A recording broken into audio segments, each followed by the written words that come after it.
Рахмат. 5-ші микрофон. Бүтін Қырғызстан Мадумаров. Урматтуу кесиптештер.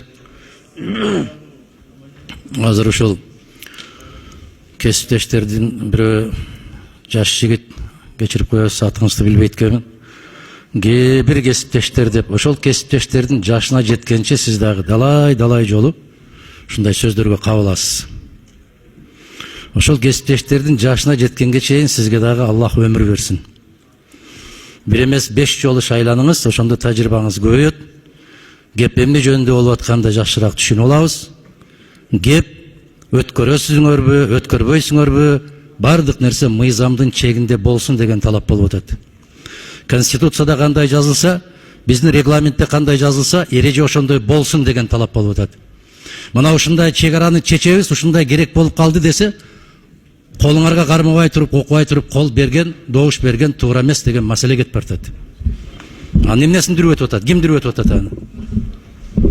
Мыйзамдуулукту талап кылып атат. Мыйзам чыгаруу бутагы болуп эсептелебиз биз жогорку кеңеш.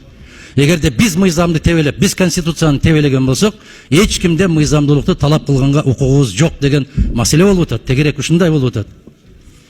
Элди будуң чаңга көтөрүп андай мындайга деп, ошол эл акылдуу болгон үчүн сиздерге добуш берди. Ушул азаматтар барып, ушу биздин маселени чечет деп. Элди будуңга салса эле будуң болуп кете бербейт. Бизге караганда көбүрөөктү билишет, бизге караганда көбүрөөк түшүнөт. Биз менен сизге айырмаланып, алар ошол жерде жашайт. Өмүрү ошол жерде өтөт. Биздин тагдырды чечип бериңиздер деп, мыйзамды негизинде чечип бериңиздер деп кайрылып атат.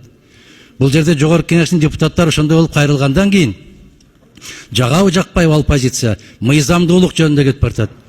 Мына парламенттик угуу деди, парламенттик угуу формасы кармалган жок.